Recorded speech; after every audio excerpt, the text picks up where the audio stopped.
de Luanda. Funcionava de frente à sede do MPLA na Vila Alice. Portanto, era ali onde está o Comitê Provincial do MPLA na Vila Alice, era ali que funcionava a direção central do MPLA, antes das eleições.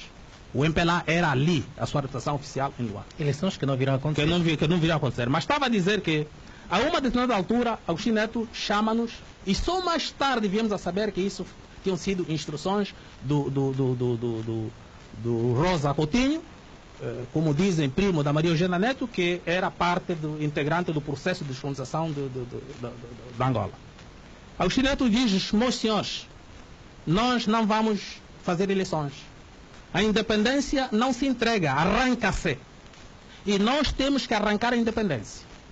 Aqui não haverá eleições. Primeiro, porque a independência não se entrega, arranca-se. E segundo, que se formos eleições, o MPLA perde. Quem está em condições de ganhar as eleições neste momento é a UNITA, dizia Agostinho Neto. Como? E explica. Veja bem, que se nós funcionarmos na base tribal, o MPLA só tem 3 províncias que falam Quimbundo, que é Luanda, Bengo, Malange e Kwanza Norte. A FENELA tem um bocado mais, que é o Baza Congo, Só e Uigi. As eleições iriam e vão ser ganhas pela UNITA, porque a UNITA tem o resto das províncias, na altura de distritos, que compõem Angola. Todos eles falam Ovimbundo, falam Umbundo, e se houver eleições, a UNITA ganha esmagadoramente. Por isso, vamos utilizar o plano A, fazermos confusão e corrermos com esses lacaios daqui. Então foi pela primeira vez que eu ouvi o termo lacaio e agentes do imperialismo, porque a nossa opção é socialista e comunista e temos que correr com esses homens. Nós éramos jovens, mais militares do que políticos, só agora que eu fiz cursos e me inteirei de outras nuances da política do MPLA, nós aceitamos que íamos fazer. E então começam as provocações. E antes das provocações, eu próprio fiz parte ao grupo que foi receber as primeiras armas vindas da Roménia e talvez da Checoslováquia, uma coisa assim parecida, que vieram num barco sob a bandeira da Guiné-Conakry, ali onde estava o Sékou Touré. Esse barco, eu tenho os apontamentos lá no meu diário, atracou nas Palmeirinhas quem vai lá no Benfica, e dali à noitinha fomos transportando as armas para os bairros e distribuímos no Rangel, Sambizanga, Kazenga, Golfe, ali por diante. Pois que quando as provocações começam, não foi diretamente com a UNITA, porque a UNITA podia ser poupada. Mas o maior problema era da FENELA. Primeiro porque eles tinham notado, os dirigentes mais posicionados, eu era do intermédio, então tínhamos a direção, eu estava no intermédio, depois tínhamos as bases. Vimos que a UNITA não constituía força perigosa para o MPLA, nem para nossas forças, mas sim a FENELA, que tinha comandos que não sendo da FENELA, mas sim do exército do Mobutu. E os treinos ou demonstrações que eles faziam punham-nos até de cabeça no ar. Eram indivíduos que saltavam do 7º andar para baixo. Ele via no terraço do 7º andar, deixava cair a AK, a arma deles que eles usavam não era a AK, era mais pequena, parece Sterling ou Uzi, uma coisa assim parecida. E ele, a meio do caminho, conseguia apanhar a arma e punha-se no chão em posição de fogo. Aquilo era incrível. Ele deixava cair a arma, ele mergulhava, a meio do caminho apanhava a arma e no chão ele de pé em posição combativa. Aquilo aterrorizou-nos. Como correr com esses homens? Então temos que fazer o plano B. Envenenar a FENELA perante o povo. Então começaram a surgir os come-corações, o assa crianças para os chefes comerem, aquilo tudo. Tudo aquilo foi montado, não só pelos serviços médicos, militares como civis. O falecido Macmahon, o próprio Fragoso, que estava a fazer medicina naquela altura, está aí, o que está a falar agora, no que participou nisto tudo, na montagem. Estas pessoas não que eram mortas não. Iam buscar cadáveres na casa mortuária, iam buscar pessoas que já morreram, crianças já morreram, eram lavadas, punham nas bandejas, cortejavam, punham cebola, alho lá por cima, não sei o quê, e punham na geleira. Para quê? Para provocar o descrédito. E isso conseguiu-se. E então todo o povo aqui, FNLA como pessoa, como coração, não sei o que mais. Isso deu a revolta popular. Porque se fosse mesmo só armas com armas, nós não aguentaríamos o ELNA da FNLA. Bem, há este fator, e o outro fator é a surpresa e o desconhecimento da cidade de Luanda. O comando geral deles, do ELNA, da FNLA, era ali na direita, no Kazenga, no tanque do Kazenga. Aquelas instalações, na altura colonial, era uma empresa de muito peso, e então aquilo serviu para o comando deles. Quando começamos a desbaratar esses indivíduos, ao entrar no Kazenga, eram mulheres que os matavam. Mulheres, porque eles não sabiam os becos, não sabiam onde é que a saída, sabe que ali há áreas onde você pensa que tem saída, não, você entra e não tem saída. E então aqueles miuditos da OPA e da Jota eram as iscas. Quando eles se põem de bandada a fugir e nós aí com os tiros atrás, ele chamava, mano, irmão, entra aqui. Aqui tem saída para sair de lá. Ele entrava, coitado, a ser acossado pelos tiros aqui atrás, entrava num beco, quando se deparasse na frente, não tem saída, ao virar, uma castada na cabeça e lá estava o homem estendido. Foi assim que a FNLA foi derrotada. Depois entraram em pânico, porque os ataques eram simultâneos, no bairro Popular, no Kazenga, no Sambizang, em todo o sítio onde houvesse delegação da FNLA. Bem, Dr. Savimbi, estrategicamente, ordena a retirada das suas tropas em Luanda. Ao concentrar as suas tropas em Luanda, para sair, há o genocídio que se verifica no Pica-Pau, onde cerca de 50 ou 60 jovens estavam à espera para seguirem para o quê? À noite vêm lá aqueles indivíduos que infelizmente também foram mortos no 27 de maio, Urbano de Castro, o Sabata e outros, e chacinam aqueles miúdos. Bem, então a UNITA foge, desaparece, vai mais para o sul, e fica a FNLA também desaparece, e então ficam alguns focos. Esse período todo foi desde junho até a 11 de novembro. De 75. Corrido os elementos da FNLA e da UNITA, então Agostinho Neto proclama a independência. Proclama a independência, sendo assim eu parte artífice das engenharias feitas pelo MPLA Agostinho Neto para o poder. Por isso é que eu digo, eu sou parte integrante do MPLA e do poder, porque eu fiz parte dos elementos que colocaram Agostinho Neto e o MPLA no poder. Ok. De 75 a 77, vamos chegar já resumir um bocadinho. 27 de maio. 27 de maio. Bem, então fizemos com que o MPLA e o Agostinho Neto assumissem o poder e demos o benefício de dúvida. Agostinho Neto governa 1 ano e meio, sensivelmente. Mas durante esse governo do MPLA... Mas essa perspectiva é que o senhor Coutinho, que ele diz ao Dr. Agostinho Neto e ao MPLA de que a independência não se dá, mas sim arranca-se, desta forma devia-se escorraçar a UNITA e a FNLA de Luanda. Como é que o Dr. Agostinho Neto geriu esta... Não, porque geriu não só este fator das forças portuguesas. Algumas forças portuguesas estavam interessadas que o MPLA, que fosse o MPLA assumir o poder. Mas o maior problema não foi só das forças portuguesas, foi de temer as eleições. Temeu as eleições, quer dizer, se houvesse eleições a UNITA ganhava, como eu já disse. Então, para que não ganhasse, tinha que haver confusão. Portanto, Agostinho Neto aderiu imediatamente àquele pensamento, tendo em conta a perca das eleições que se avizinhavam. Bem, Agostinho Neto está no poder e então forma o primeiro governo, que é aquilo que a gente já sabemos. O ministro da Defesa é branco, o chefe da Segurança é branco, e ali surge aquilo que o Nito, que as pessoas alcunham o Nito Alves de que era racista. Não era racista coisa nenhuma. Ele disse coisas que eram verídicas, que hoje estão aí à vista. Qualquer das maneiras, os comandantes do MPLA e concomitantemente alguns membros do Bureau Político do Comitê Central viam e percebiam que o que nós tínhamos programado para a independência não é o que estava a acontecer. Esses comandantes, esses dirigentes políticos do MPLA viram que Agostinho Neto estava a se desviar da linha traçada para a independência total e completa que nós advogávamos. Esses comandantes viram que Agostinho Neto, inclusive, já estava a trair os guerrilheiros que tinham morrido pela independência e outros tantos que tinham vindo e estavam a ser subalternizados. Onde é que estavam os desvios?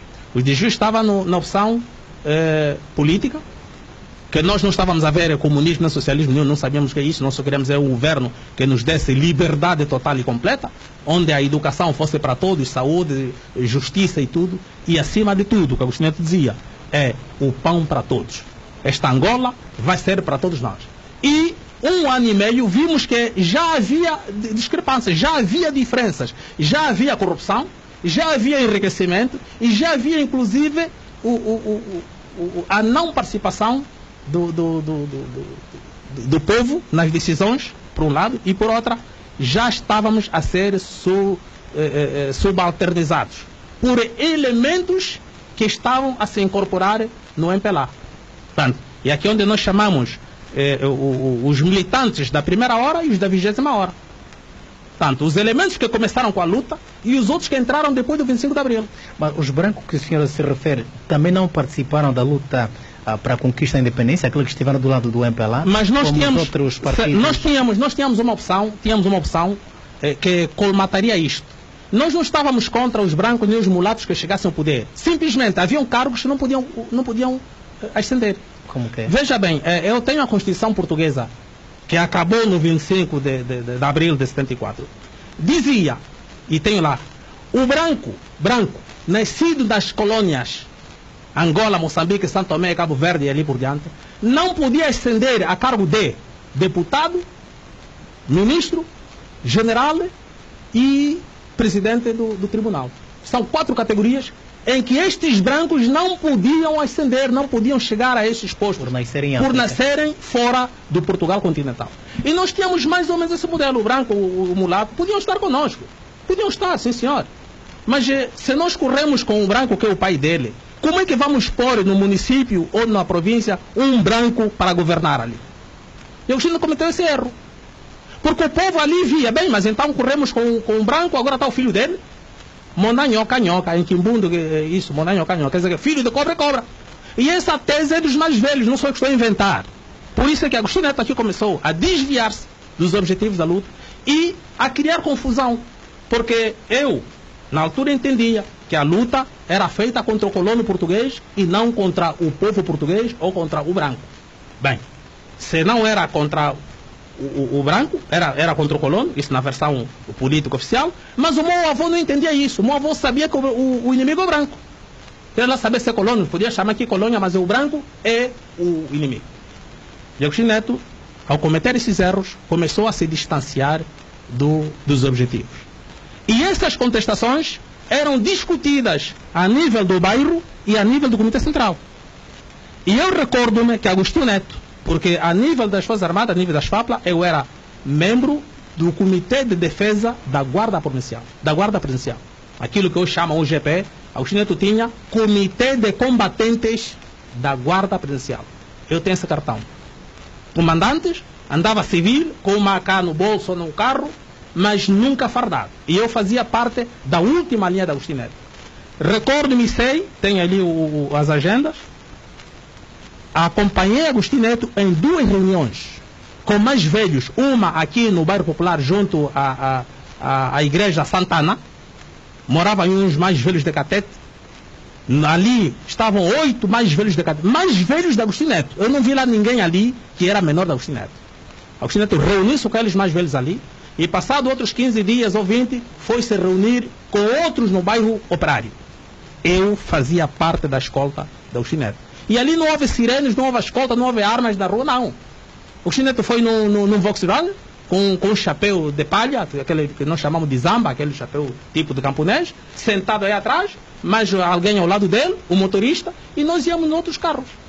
Posto ali o carro de um e do outro ficavam à distância, ia-se a pé, ninguém deu conta que o Agostinho Neto está a entrar ali, as crianças continuavam a brincar e ali se reuniam. Isso só para dizer que Agostinho Neto era intimado, era chamado para vir ouvir os mais velhos. Ouvir os mais velhos.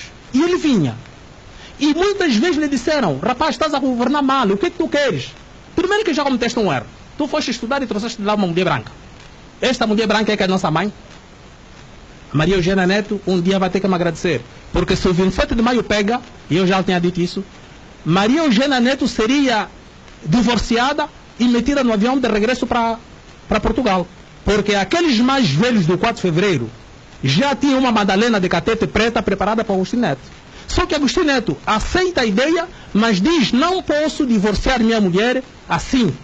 Vocês é que têm que exigir. E essa exigência seria na tal manifestação no Palácio no dia 27 de maio, onde o povo iria obrigar Agostinho Neto a dissolver o Comitê Central do Jogo Político e mandar embora a Maria Eugênia Neto para se casar com uma preta angolana, africana, que para manter esta manifestação não deve se transformar no golpe de Estado que é alegado? Essa manifestação não seria nem golpe de Estado, nem insurreição popular. Era somente uma manifestação popular acordada e aceita por Agostinho Neto para fazer estas mudanças. Agostinho Neto não queria ser cúmplice, não queria ser o culpado da dissolução do Comitê Central, do Comitê Central e o Jogo Político e do casamento. Mas ele aceita se isto fosse feito pelo povo, numa manifestação. O povo dizia: Agostinho Neto, você não pode ter mulher branca por causa disso. Por favor, divorcie essa senhora, crie as condições e manda embora. E Agostinho Neto virava sua esposa e dizia: estás a ouvir? Vamos nos separar, mas nem minha vontade, é vontade do povo. De igual modo o Comitê Central. Até que ponto esta situação terá precipitado a morte de Agostinho Neto? A morte de Agostinho Neto veio depois do genocídio de 17 de maio. Eu já disse uma vez e hoje volto a repetir: Agostinho Neto foi a última vítima do 27 de maio. Os homens que mataram e desmataram no 27 de maio são os próprios que mataram Agostinho Neto. Como explicar isso? Isso se explica porque quando o Agostinho Neto, semi-bêbado, se não estava mesmo bêbado porque ele era propenso ao álcool, bebia chivas. E eu acompanhei muitas vezes garrafa de uísque aí na secretária beber, a escrever. Pessoas talvez não convinha levar. Não, mas muita gente sabe. Não há nenhum elemento do birro político no Central do MPLA que não sabe que o Agostinho Neto era propenso ao álcool, que bebia uísque. E até às vezes, como não vi, mas consta que às vezes até mijava-se na cadeira. Quando estivesse aí já perguntava assim. Mas então, quando Agostinho Neto decreta a morte aos fraccionistas, sem perdão, sem julgamento e sem perca de tempo, os oportunistas, os elementos que não viam de bom agrado estes comandantes que saíam no seio do MPLA, viram nele a oportunidade para silenciar e exterminar esses homens. Então temos ali o comandante Nito Alves, o Monstro Imortal, o Sihanouk, o Bakalov, enfim, tantos outros. Comandantes de verdade, militantes acérrimos do MPLA, foram mortos. Agostinho Neto vai numa reunião da OA e ali o senhor, na altura presidente do Senegal, Agostinho Neto, com aquela fisiologia dele, porque estudou em Portugal, é menino de Coimbra, veio lá do quê? A falar em democracia e liberdades, calaram-lhe a boca. Agostinho Neto a falar em liberdade e democracia onde? Em Angola? Senhor segura no envelope e entrega-lhe mais de 50 e tal fotografias do genocídio do 27 de maio. Agostinho Neto olhou e disse: mas isso é o quê? Isso é o que está acontecendo no teu país. Estes cadáveres, esses buracos, esses tratores a passar por cima do que essas pessoas arderem, é no teu país. Agostinho Neto abandonou a reunião. Se estou a mentir, há aí elementos do MPLA que podem confirmar isso. O próprio Dino Matroz, o presidente Zé Eduardo Santos sabe disso, e outros tantos, um Vunda e outros que ainda estão vivos. Agostinho Neto, posto aqui em Angola, inteirou-se de facto o que estava a acontecer e no dia seguinte dissolve a DISA. Está a querer dizer que quando isso ocorre ele não sabia? Ele sabia, mas não na dimensão em que estava a ocorrer. Ele sabia que havia mortes, porque ele até num dos seus discursos diz: todos os dias recebo cartas, recebo recados a dizer que o meu filho foi preso, o meu filho morreu, o meu tio, o meu cunhado. E ele diz: bem, então vamos ter que parar com isso, porque o responsável sou eu. Recebo carta todos os dias de que morre gente, mas então vamos parar com isso. Como eu já mandei parar e a DISA não quer parar, então dissolvi a DISA. E vou proceder prisões de elementos que excederam. É ali onde surge a morte de Agostinho Neto. Agostinho Neto consta, e isso também por traição da própria Maria Eugênia Neto, Agostinho Neto não matar numa noite no palácio, está a fazer a lista dos possíveis elementos que iriam na cadeia. Lusulara, Onambe, Ico, Ludwig Sassunda, Pedale, enfim, essa gente toda. No entanto, enquanto eles faziam a relação dos nomes, bebia. As tantas ficou assim, semi-adormecido. E consta que a cunhada Maria Eugênia Neto vem, puxa o papelito e vê indivíduos a deter amanhã e vê aqueles nomes. Consta que ela, Maria Eugênia Neto, liga para o Ico, liga para aquela gente toda e diz: olha, o que vai acontecer é isso, venham. E derrompante, aquela gente toda entra no palácio e acorda o Chile. O que é que se passa? Ah, por quê? Mas o que é que se passa? O que é que se passa? Ele também apanhado de surpresa. O que é que se passa? O que é que se passa? Não, mas afinal o que é que é? Bem, o que se seguiu depois daquilo já ninguém sabe. O que se sabe é que Agostinho Neto depois ficou doente. Ficou doente ao ponto de morrer em Moscovo, nas circunstâncias em que morreu, com uma explosão interna. Agostinho Neto explodiu por dentro. Todas as vísceras ficaram desfeitas. Todos os órgãos internos ficaram em papa. Sabe-se que o Dr. Agostinho Neto morreu em 1969. Sabe-se o período que ficou incomodado? Menos de um mês. Menos de um mês. O Agostinho Neto não ficou doente muito tempo. Ele era médico e tinha um assistente. Então foi-lhe injetado um veneno de explosão rápida. Quer dizer que ele não iria sentir nada durante os efeitos do veneno. E quando ele sentisse, já estava morto. Porque ele saiu daqui já... Só restam-nos 11 minutos. Se é possível, vamos aflorar um pouco a questão que tem a ver com a união de tendência e também o COEMA em 10 minutos. Fim do... O 27 de maio, 27 de maio levou as mortes que levaram, embora haja contradição. Há aí um ex-deputado do MPLA, quando eu falei em 80 mil, ele escreveu e enviou um recado a dizer: não, Silva Mateus está a exagerar, não são 80 mil, são só 30. Quer dizer que só 30 mil é pouca gente. Tanto, o balanço anda entre os 30 para o governo MPLA, outras comunidades internacionais falam 60 e nós vamos por 80. Qualquer das maneiras, durante aquele tempo de partido único, nenhum fracionista, nenhum elemento, nós que tínhamos sobrevivido ao massacre do 7 de maio, pôde abrir a boca para dizer nada.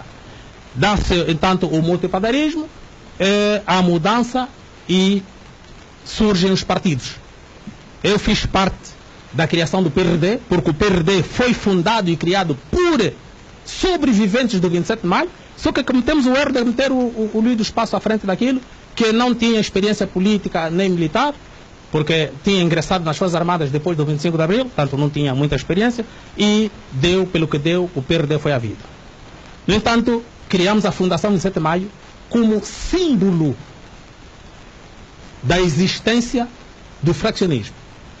O 27 de maio está imortalizado pela criação da Fundação 27 de Maio, que há coisa de 10, 15 anos tem estado a debater, escrevendo, pedindo audiências, encontros com os membros da direção central do MPLA. Coisa essa que nunca houve nem resultado, nem um apelo do lado deles. A única coisa que fizeram foi quando nós queríamos fazer uma manifestação gigantesca, eles fizeram uma declaração a pedir calma, tolerância, que vinha resolver o problema. Passado mais 5 anos não resolveram, queríamos sair outra vez da rua, isso em 2012, e novamente fizeram aquela declaração a dizer sim, nós tínhamos razão, mas tenham calma, vamos resolver, e não resolveram. Conclusão, o 27 de maio está imortalizado pela criação da Fundação e nós vamos fazer o que nos compete. Há algumas famílias das vítimas do 27 de maio que se revêem nesta Fundação? A maioria estão sim inscritos, são filiados. E não só, agora temos também os filiados por aderência, por simpatia. Quer dizer que leram e viram o perfil e as causas e motivos do 7 de maio e aderem.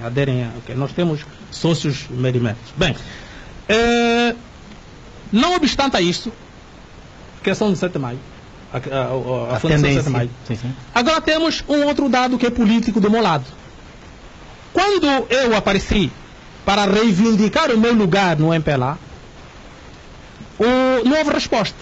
Escrevi N de cartas para o Comitê Central, para o Birro Político, inclusive da reivindicação. A reivindicação é de que nós inclusive eu, que na altura do 27 de maio era membro da Comissão Diretiva Provincial do Luanda, que era hoje, ou que é como hoje, o Comitê Provincial. Ok. Então, e dentro deste eu era membro do DOME, do Departamento de Organização de Massas. Os comícios feitos em Luanda, Malange e em Kisama foram coordenados, onde eu vou trazer fotografias. Aliás, estamos a fazer agora o documentário de tudo isto, onde vão aparecer as fotografias. Não há nenhum dirigente do MPLA que subisse na tribuna para falar se não tivesse o meu aval. Porque eu era, já naquela altura, ativista político credenciado e concurso feito de ativista político. Remindo o tempo, pois. Ok. E então... Qual a condição que o senhor pediu para ser reintegrado na direção do MPLA? Primeiro é que eu digo que sou militante do MPLA. Eles não, você foi expulso. E eu retorno dizendo que não fui expulso porque nunca houve um processo contra mim. O processo de inquérito que houve antes do 27 de maio foi contra Nito Alves, Evandro e alguns dirigentes, que culminou com a expulsão desses elementos do Comitê Central de Birro Político. Mas nenhum elemento de base ou do intermédio estava arrastado neste processo. Conclusão, depois dos massacres das mortes, fomos atirados para o lixo e outros próprios se auto-afastaram devido às serviços que nós tínhamos que... Eu não me conformei com isto e disse que era militante do MPLA. E como tal, como militante do MPLA, exijo os meus direitos. Zé Eduardo, infelizmente, ou felizmente para mim, numa reunião do Comitê Central, exterioriza a tal união de tendência. Diz, bem, tenho recebido cartas, andam aí na internet e em outros círculos, cartas de indivíduos que se dizem ser do MPLA, mas não dão a cara, não os conhecemos quem são, e falam em tendência, não sei o que mais. Eu desmenti o camarada no dia seguinte, numa conferência de imprensa, e onde apresentei o manifesto. Os elementos que dão a cara nesta união de tendência é o Silva Mateus. Juntei toda a minha documentação, inclusive os documentos que eu aqui citei, passado para o Agostinho Neto. A resposta dele foi de que pensou que esse Silva Mateus tivesse morrido no 27 de maio. Eu disse, não morri.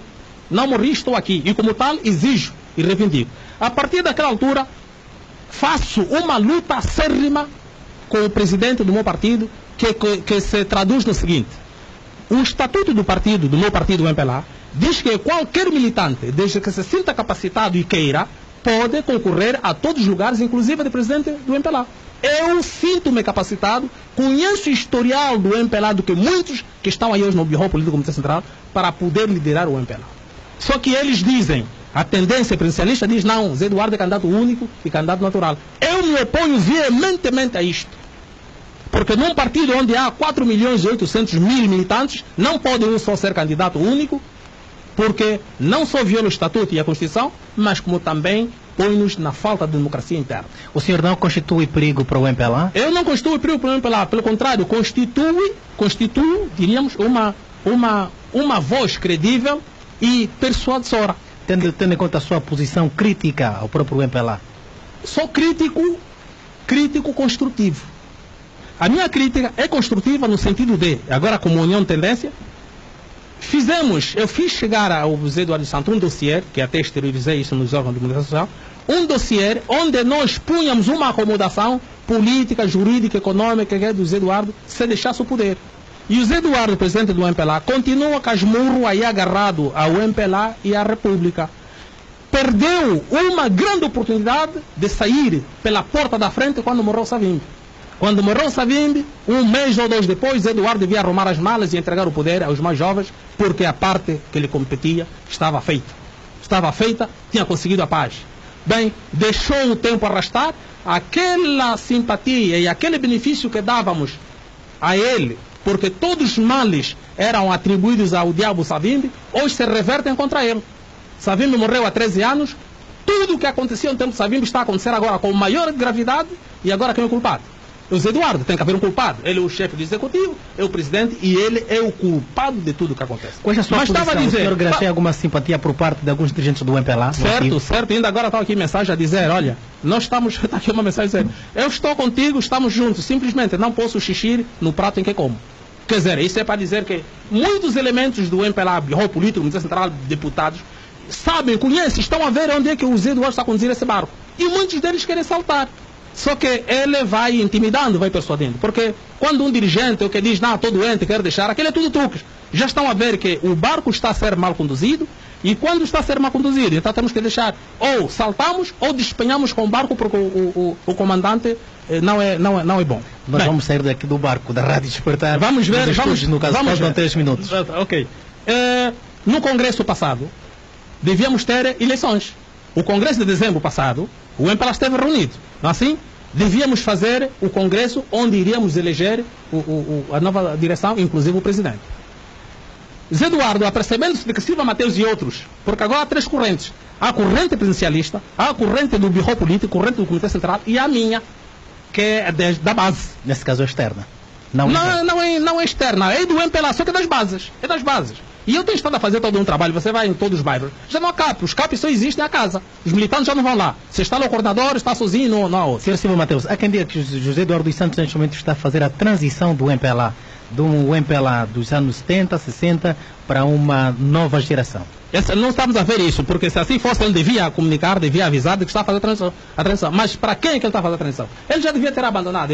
Como eu digo, já disse várias vezes que todos os elementos de 60 anos para cima deviam abandonar tanto o governo como o partido. Mas só para dizer que Zé Eduardo, percebendo-se dessas 3 correntes, encetou meteu uns noutros escalões e coartou o Congresso, para haver só o Congresso em 2016, nas vésperas das eleições. Bem, mas aqui, resumindo tudo isto, há um problema. Se o Zé Eduardo fecha os olhos hoje, temos problemas no país. Mas esses problemas iniciam na sucessão do Zé Eduardo no MPLA.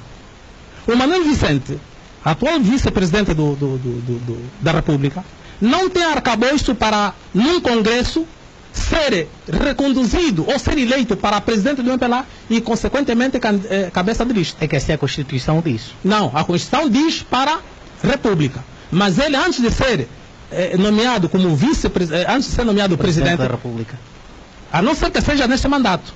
Se o Zé Eduardo abdica agora, ele completa o mandato. Mas, assim completar o mandato, tem que haver eleições no MPLA para eleger o cabeça de lista nas próximas eleições. O Manuel Vicente não passa. Não passa. Primeiro, porque não é tido nem achado, tanto no Birro Político como no Comitê Central, muito menos nos militantes de base, assim como eu. Bem, então, a nível o que é que nós iríamos assistir? Iríamos assistir uma luta interna no seio do MPLA. A não ser que houvesse consensos. Tem que haver consenso, construir consensos para determinarmos quem será o presidente do MPLA para ser cabeça de lista nas eleições para presidente da República. Fora disso, o país entra em convulsões. O país entra em convulsões porque o Zé Eduardo não está a ser inteligente para fazer uma transição democrática, pacífica. Foi com e muito consensual. prazer. Infelizmente não vamos poder abordar a questão do COIEMA. O nosso convidado foi o Sr. Silva Mateus Serrote Simão, esteve a garantir a técnica o Sr. Queiroz Anastácio Chilúvia. Prometemos estar consigo noutros momentos. Até lá, nosso muito boa tarde, boa tarde.